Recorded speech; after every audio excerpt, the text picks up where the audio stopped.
Bueno, continuando con las emociones que hemos visto en el video anterior, en esta segunda parte abordaré lo que yo he dado en llamar las emociones tóxicas. Las emociones tóxicas son tres fundamentalmente: la ira, la ansiedad y la depresión. Sobre estas tres emociones trataremos de decir algunas cosas que nos sirvan para poder manejarla en nuestra vida cotidiana.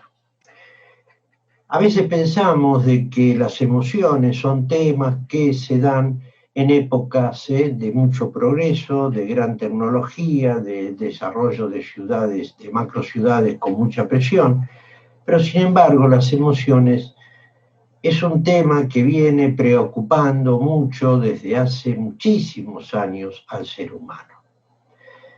Las emociones ya preocupaban en tiempos de los griegos, donde, por ejemplo, ya en el mismo Platón, que lo podemos ubicar entre los años 428 y 347 antes de Cristo, se refería fundamentalmente a dos tipos de emociones, al placer y al dolor.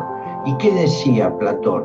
Platón menciona este tema fundamentalmente en los diálogos de la República, donde él dice que tanto el exceso de uno como el otro perjudica a la persona.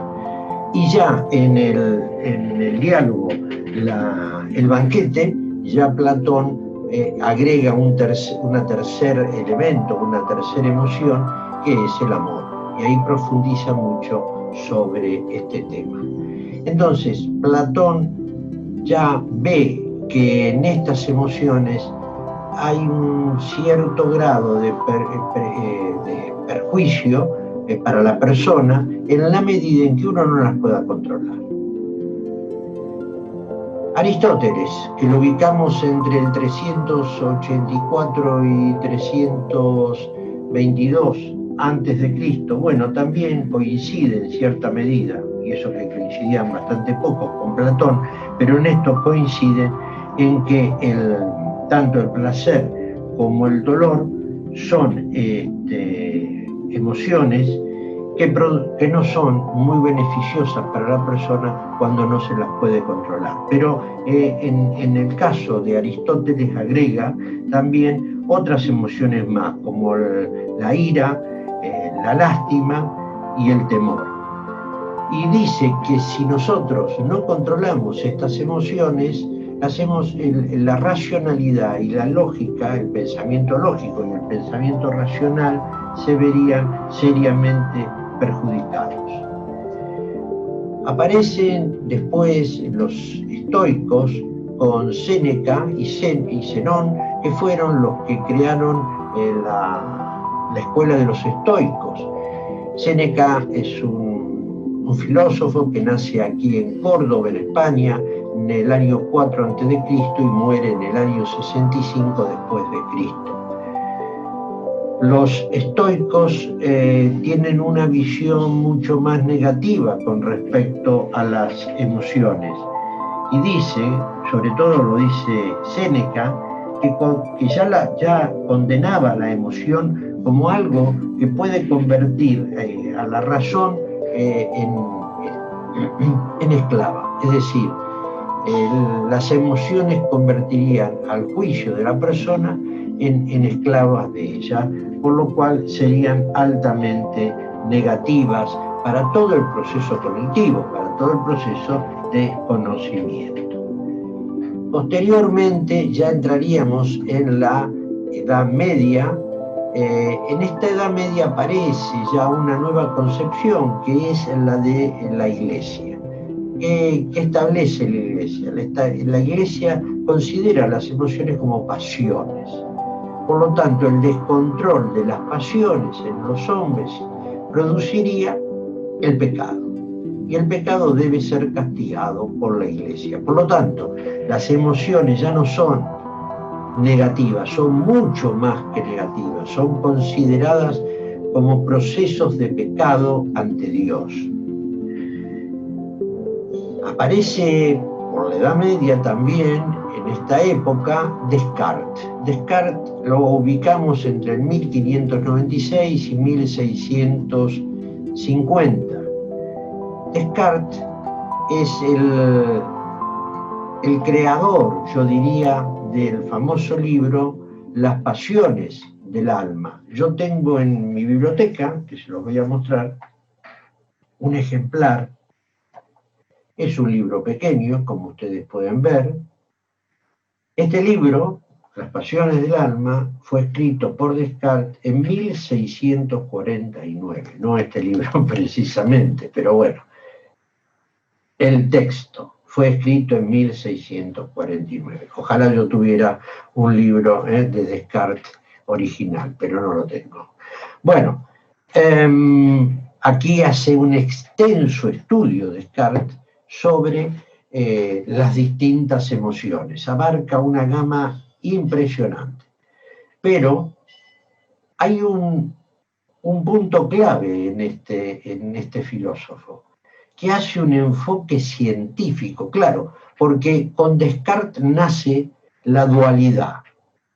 Cuerpo por un lado, alma, espíritu por el otro. Es decir, separa al ser humano en dos partes, alma y cuerpo, cosa que ahora está totalmente desfasado. Nadie acepta una división o una dualidad de esta magnitud. Pero en aquel momento se lo consideraba como algo posible. Ahora bien, en esta dualidad establece las emociones. En el alma estarían las emociones en sí, y en el cuerpo estarían las percepciones. En el alma estaría el pensamiento, para Descartes, y en el cuerpo todo lo que percibimos. El cuerpo percibe y transmite al alma, y ésta la convierte en pensamiento. Pero hay una cosa muy significativa en Descartes, que es que el enfoque que le da él es muy científico, yo diría, es anticipatorio de lo que hoy estamos diciendo con respecto a las emociones. ¿Qué decía Descartes en aquel momento? Que la sede central de las pasiones del alma estaba en la glándula pineal. La glándula pineal es una glándula muy próxima al hipotálamo y al tálamo, es decir, al cerebro medio, que era el cerebro que tanto hemos comentado en el video anterior. El cerebro medio, ubicado entre los dos hemisferios cerebrales, el derecho y el izquierdo, ahí se ubica el cerebro medio, que se conecta por un lado con la glándula pineal y por el otro lado con la hipófisis. Descartes decía que el centro de las emociones estaba en la glándula pineal. Prácticamente nos estaba diciendo que estaba en el cerebro medio. Y esto es un concepto científico importantísimo, porque Descartes, muy racionalista, trataba de explicar todo desde un punto de vista científico, y en esto no se había equivocado. Ahora bien, las pasiones del alma, entonces, es un hecho, yo diría, escrito en el 1649, fíjense en ustedes, es un hecho revolucionario en cuanto a la concepción científica de Descartes en relación a la ubicación neurológica de las emociones. Muy bien, pero ¿qué ocurre en nuestra época? En nuestra época, si bien seguimos con el tema arrastrándolo, porque no solamente queda allá en Descartes, después vendrá Kant, vendrá Nietzsche, vendrá Schopenhauer, vendrán muchos filósofos que tratarán, como el mismo Spinoza también, que tratarán este tema de las emociones. Es decir, sigue preocupando de manera muy significativa para el hombre las emociones. ¿Y por qué preocupa tanto tanto las emociones? ¿Por qué nos preocupa tanto? Nos preocupa por una simple razón, porque es nuestra esencia de vida. Nosotros estamos hechos, decía Borges, de tiempo y de memoria. Y yo agregaría, estamos hechos de tiempo, de memoria y de emociones. Las emociones son las que mantienen en cierta medida, son las que sostienen la base de sostén de nuestros recuerdos. Recordamos las emociones agradables y buenas de nuestra vida, pero por suerte que recordamos las emociones buenas y agradables, porque nuestro cuerpo, nuestra mente, está predispuesta a recordar lo bueno y lo positivo de nuestro pasado. Esto nos ayuda mucho en el proceso de bienestar biológico. Por lo tanto, las emociones son parte de nuestra esencia. Estamos hechos también de emociones. Y por eso nos preocupa. Y por eso tratamos siempre de indagar sobre ellas. Pero llegamos a estas macrociudades, a estas grandes conglomeraciones, donde la presión social y ambiental es tremenda, por lo cual ya las emociones ahora están a flor de piel. Si antes era una preocupación que tratábamos de averiguar su origen, por qué, cómo nos afectaban, ahora ya las emociones son un patrimonio prácticamente nuestro en todos los momentos de nuestra vida. Y así tenemos lo que ya hoy les decía de entrada, las tres grandes emociones tóxicas: la angustia, la depresión y la ira. Todas estas emociones generan dos estados o dos situaciones: una de estrés agudo, violento, rápido, y otro de un estrés crónico, un estrés que se prolonga en el tiempo, que no es un estrés inmediato. Algo hemos dicho, ya ustedes recordarán, en la primera parte de nuestro video, cuando hablábamos de cómo se desencadenaba el estrés agudo y el estrés crónico. Pero ahora trataremos también de recordar un poco el desenlace de todo este proceso. Por lo tanto, el estrés agudo, ¿cuándo se produce? Se produce ante emociones violentas.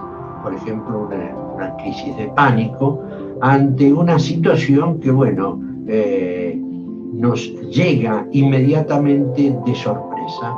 Por ejemplo, una catástrofe,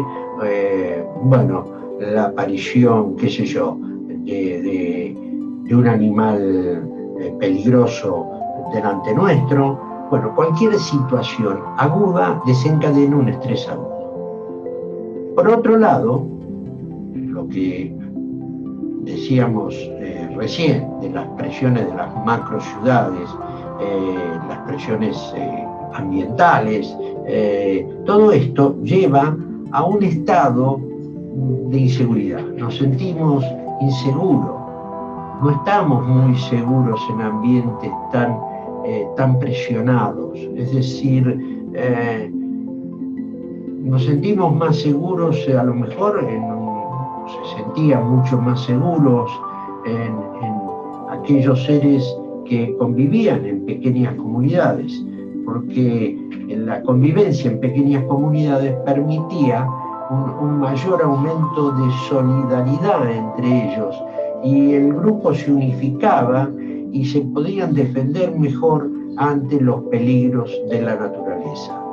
Pero hoy estamos muy desprotegidos, porque la sociedad, el sistema político nos ha llevado a un sistema individual. El individualismo es la madre de Dios, es decir, nadie debe tocar al individualismo, y al proteger el individualismo de tal forma hemos llevado a una pérdida de la solidaridad, a una pérdida de la vida en comunidad. Por lo tanto, estamos inseguros, y esta inseguridad nos lleva a un estado de permanente tensión, preocupación y miedo. Y esto reporta un serio gasto de energía. Nuestro organismo está en un permanente gasto o consumo de energía. Por lo tanto, entonces, el estrés agudo está también asociado a la inseguridad, a la preocupación y al miedo. Por lo tanto, esta inseguridad nos lleva a preocuparnos y esta preocupación nos lleva a un estado de miedo. Y el estrés crónico está dado en la ansiedad y en la depresión, que son dos estados emocionales ya prolongados, cronificados, que van a actuar sobre nuestro sistema biológico de diferentes maneras. Al estrés agudo. Nosotros, cuando tenemos un estrés agudo, como veremos ahora, esto genera una situación fisiológica en nuestro organismo que es completamente distinta a la que nos genera el estrés crónico. Por lo tanto, el circuito emocional, es decir, las emociones, que son fundamentalmente inconscientes, son millones de veces más poderosas que la parte consciente o racional. Ya esto lo venimos repitiendo varias veces, sobre un 80-85% de emocionalidad y un 15, un 10 o un 20% de racionalidad. Por lo tanto, ¿cómo definir la ubicación de este centro emocional? Yo les decía que ya Descartes, en el 1649, había dicho de que las emociones se encontraban en una pequeña glándula ubicada en esta zona aproximadamente, que era la glándula pineal. Y otra glándula que también está muy próxima al tálamo y al hipotálamo, que era la glándula hipófisis. Por lo tanto, el centro emocional, que se lo conoce como centro límbico, cerebro medio, está en íntima relación con la glándula pineal y con la hipófisis. Ahora bien, supongamos que tenemos una situación de pánico ante la aparición de un reptil, por ejemplo. Aquí lo hemos expresado en este dibujo de esta manera. Muy bien, esto nos entra por la vista, vemos al reptil, la estimulación pasa por el nervio óptico y llega al cerebro, del cerebro va al área visual, que está en la parte occipital, en la parte de atrás del cerebro, y aquí esta área visual interpreta esta imagen, la interpreta no como reptil, la interpreta como una onda de frecuencia que nosotros asociamos a esta imagen. Ahora bien, inmediatamente esto es procesado a nivel del sistema límbico, del tálamo, del hipotálamo, pero si ustedes se fijan, yo he puesto dos flechas rojas porque prácticamente no van estos estímulos al cortes, al neocortes o cerebro racional o cerebro lógico, sino que directamente van a descender por la médula y se va a distribuir todo este sistema de impulso nervioso por todos los órganos, por nuestros miembros superiores, los brazos y nuestras piernas, de manera intensa. Se distribuirá por todo nuestro cuerpo. Es decir, que no pasa por la parte racional, directamente hace este circuito. Muy bien. ¿Cuáles son entonces, decíamos, los factores desencadenantes de esta situación de estrés? Bueno, la presión del medio ambiente, las condiciones de vida, como vivimos, las condiciones laborales, todo eso va a llevar a lo que se conoce como estrés. Y el estrés va a actuar sobre nuestro sistema inmunológico, es decir, sobre nuestro sistema de defensa, que era también algo que habíamos hecho hincapié mucho en el primer video. Bueno, para aquellos que no lo vieron, se lo recomiendo que lo vean para que puedan conectar esta segunda parte con aquella primera parte, porque allá explico muchas cosas que aquí pasaré por alto. Muy bien, decíamos entonces que el estrés actúa sobre el sistema inmunológico, produciendo una depresión. Probablemente esta depresión, deprimir el sistema inmunológico, es bajar la producción de células inmunoprotectoras, células que nos defienden. ¿Para qué? Para reservar un poco de energía.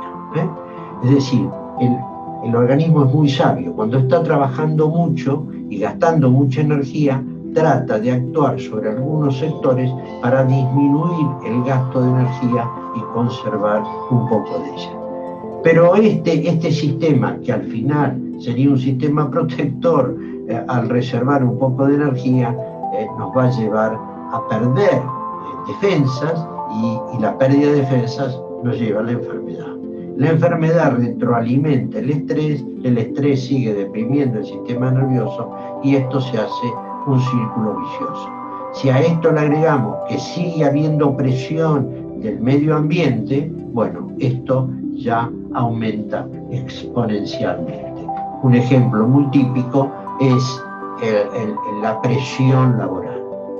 El ejercicio de una presión laboral permanente, diaria, de todos los días, lleva a un estrés crónico, lleva a la depresión del sistema inmunológico y a la enfermedad. Ya veremos un poquito más adelante a lo que nos referiremos con el tema del estrés crónico. Por lo tanto, el estrés, tanto agudo como crónico, van a actuar sobre el sistema nervioso autónomo o sistema involuntario. Es aquel sistema, la parte de nuestro sistema nervioso, que no depende de la voluntad. Es decir, si yo quiero caminar, depende de mi voluntad. Si yo quiero escribir, depende de mi voluntad. Es un acto consciente y voluntario.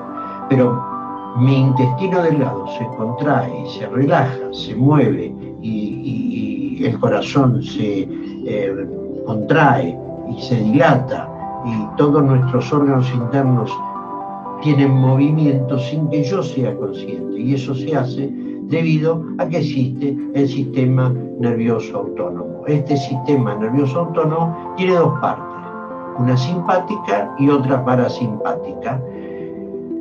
La simpática es la que nos prepara para la lucha, para luchar o huir ante una situación de estrés agudo. En este momento se aparece adelante de todos ustedes un león y entonces o un tigre, y lo que va a ocurrir es que ahí se va a poner en funcionamiento el sistema simpático. ¿Y qué va a hacer? Va a generar una serie de impulsos y nos va a preparar para escapar, para huir del animal o simplemente para enfrentarlo. Este famoso estrés era el que sufrían los gladiadores en Roma cada vez que entraban a la arena del circus romano. Y el sistema parasimpático no, es el sistema que nos baja, que nos protege, que reserva energía, que hace que no consumamos tanta energía, que reservemos energía en nuestro sistema biológico y nos prepara para el descanso. Es lo que en la medicina tradicional china o en la tradición china al sistema simpático se le llama yang y al sistema parasimpático se le llama yin. El yang es aquella expresión que trata de explicar que la energía está más elevada, está más por encima de lo que debería estar. Y el yin es cuando la energía desciende. Ya veremos cómo no debemos sobrepasar el yang y no debemos tampoco sobrepasar el yin. Bueno, en 1994, les voy a contar este caso aparece porque me pareció muy interesante y muy demostrativo, como un ejemplo muy demostrativo. La muerte de Matilde Crabtree es noticia en aquel momento, en noviembre de 1994, de todos los diarios, pero la que más se lo resaltó fue de New York Times, porque fue un hecho, yo diría, muy desgraciado, ¿no?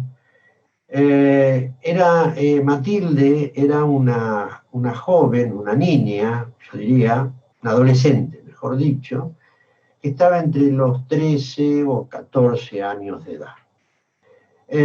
Sus padres un día programan una cena con sus amigos y Matilde combina con una amiga para ir esa noche a dormir a la casa de su amiga.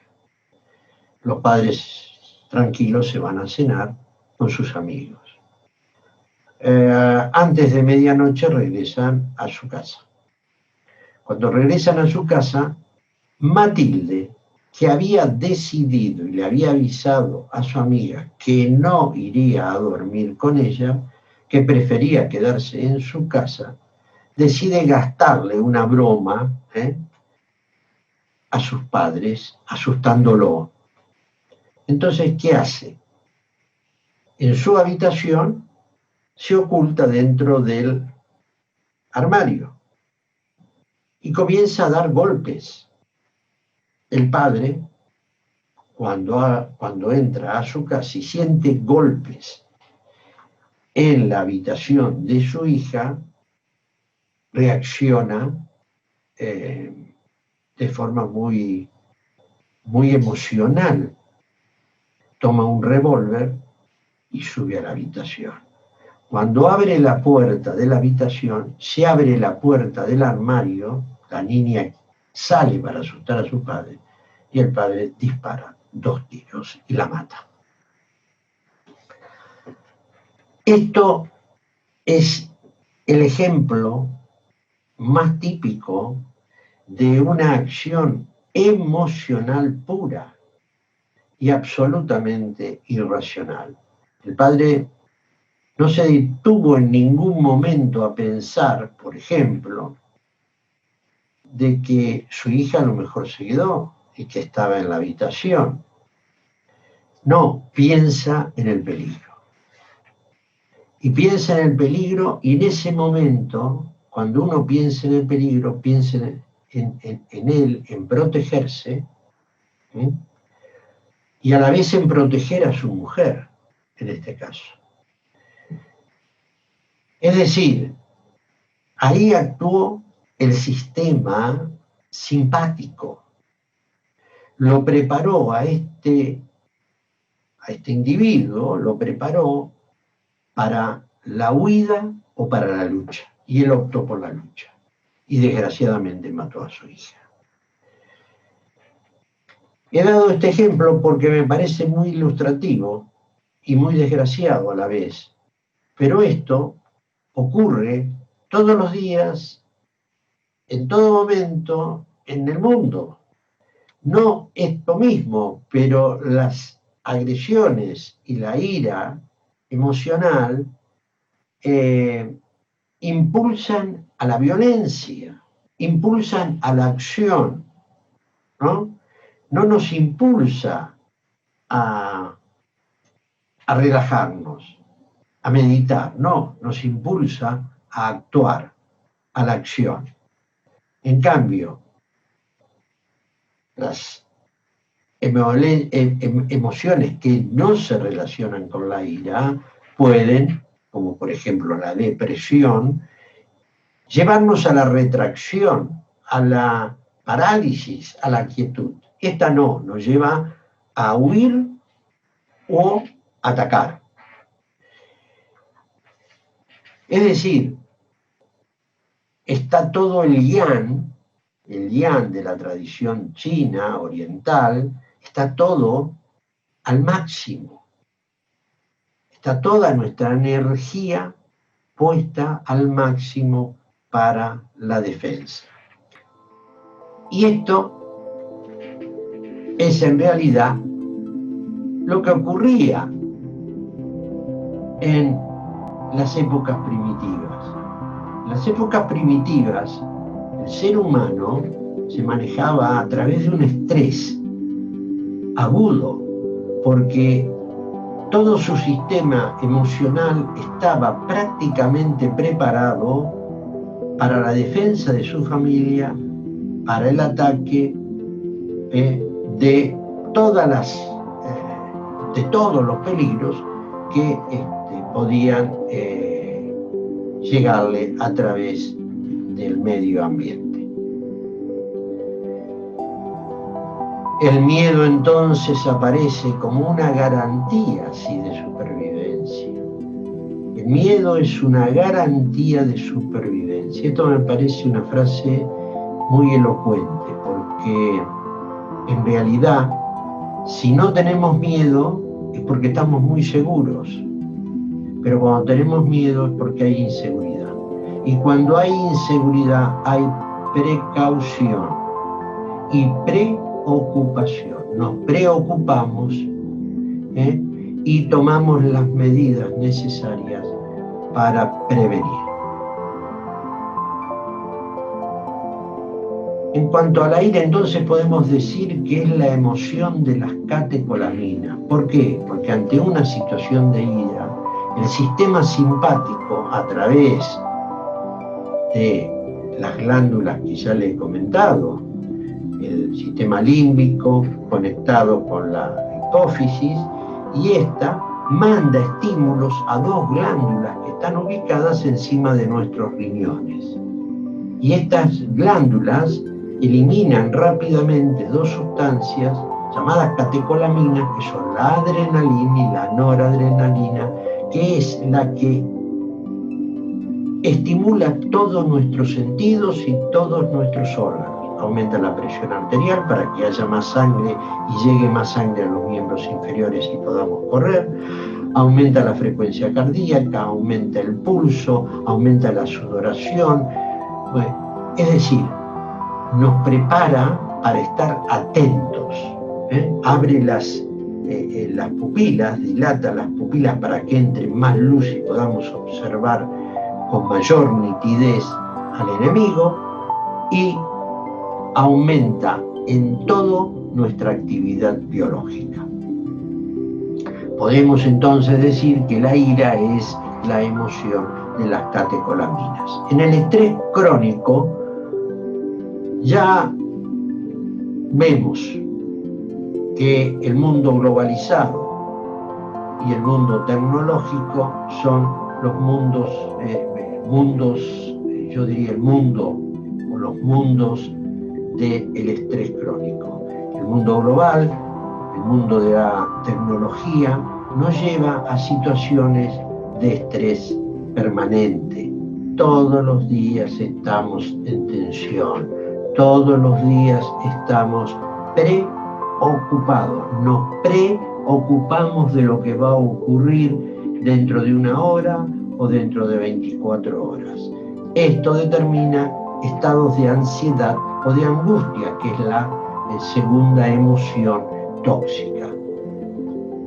Los factores que determinan la angustia son laborales, económicos y sociales. Ya ejemplos tenemos para que cada uno de ustedes pueda darse el suyo.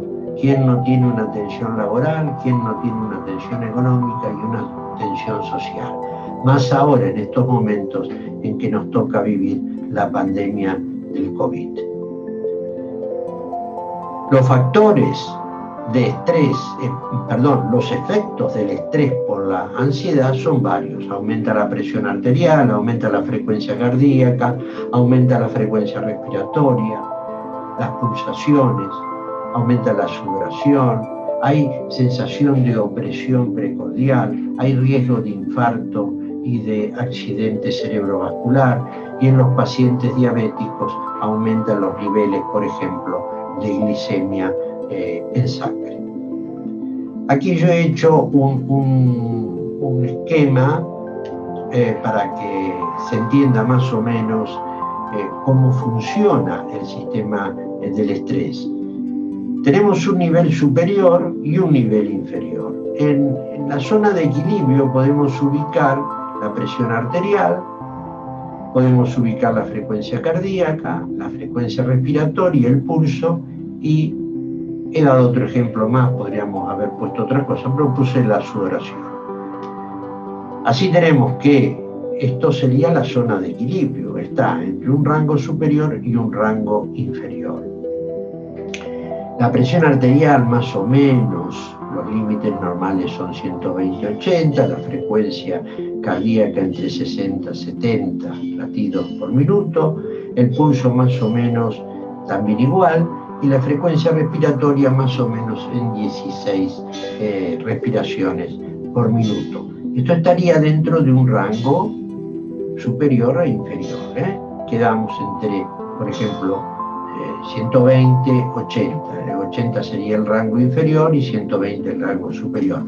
Esto es lo mismo, más o menos, que cuando medimos en una analítica distintos parámetros químicos.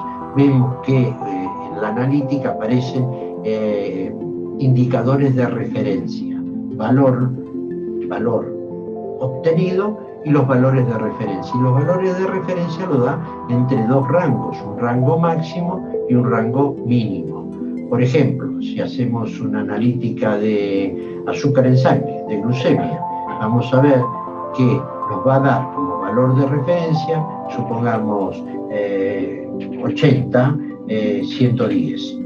Pasado de estos valores, estaremos por debajo, o la glucemia estará elevada, estaremos por encima. Es decir, hay una zona de estabilidad biológico, de estabilidad de equilibrio, que la podemos medir con distintos parámetros. Fíjense en ustedes en un estrés cómo se dispara, se va todo esto, se va todo hacia arriba, aumenta la presión arterial, la frecuencia cardíaca, la frecuencia respiratoria, el pulso, y bueno, y todos los parámetros que nosotros queramos definir. Aquí lo vemos. Esto es un cuadro muy interesante. Nosotros hicimos una experiencia tomando 24 horas y haciendo una evaluación en pacientes tomando distintos parámetros y comparándolos en distintos momentos del día qué pasaba con estos parámetros. Así tomamos, por ejemplo, presión arterial, pulso, temperatura, etcétera, etcétera, etcétera. Vemos, por ejemplo, que al despertar los parámetros están más o menos en un valor de 10, y a medida que va transcurriendo el día, se desplaza para ir a su trabajo, ya comienza a aumentar, pasa a 15, ya en el trabajo comienza a aumentar los niveles, y así sucesivamente hasta que regresa a su casa y está con niveles prácticamente como salió por la mañana. Aquí vemos también salida al levantarse, cuando comienza a salir, se desplaza, va al trabajo. Cuando comienza a venir, fíjense que los niveles siguen siempre altos y bajan muy poco, porque aquí sí salió con 5 de estrés, ya estamos en un nivel cuando regresa de 10, cuando se va a dormir. Por lo tanto, vivimos con niveles elevados de estrés. Estos son estudios que se han hecho y que los muestro, pero no, nada más que a los fines didácticos, ¿no? Bien, el estrés entonces crónico se relaciona entonces con varias enfermedades. Es decir, si nosotros vivimos en este estado de tensión, en este estado de estrés, ya hemos dicho que esto afecta al sistema inmunológico. ¿Qué hace? Deprime el sistema inmunológico no fabrica la cantidad suficiente de anticuerpos para defendernos de cualquier enfermedad y caemos enfermos. Tarde o temprano, el estrés crónico nos puede llevar a situaciones de asma, artritis, diabetes, riesgos de infarto de miocardio, riesgos de accidente cerebrovascular, aumento de colesterol, tumores, gastritis, al colon irritable, enfermedades autoinmunes, etcétera, etcétera, etcétera. La tercera gran emoción es la depresión. Ustedes saben que de las tres, yo diría, de las tres grandes emociones que estamos viendo, ira, ansiedad y depresión, tal vez la depresión ocupe un lugar en estos momentos muy importante. No tengo las cifras exactas, pero creo que es la que está por encima de las otras dos, sin ninguna duda por encima de la ira. Y de la ansiedad, está muy pegada a depresión con la ansiedad, ¿no? Es decir, es fácil caer de la ansiedad a la depresión, ¿no? O situaciones de depresión que me lleven a situaciones de ansiedad. Por lo tanto, podríamos estudiarlas en forma conjunta, pero bueno, lo hacemos de manera separada para ser un poco más claro en la exposición de este tema. Es indudable entonces que la depresión es una de las más complejas y más problemáticas de las emociones. Y de muy difícil manejo, porque cuando esta emoción se profundiza, es muy difícil salir de ella, ¿no? Cuesta muchísimo. Se necesita muchas veces el apoyo psicológico y terapéutico para poder salir del estado depresivo.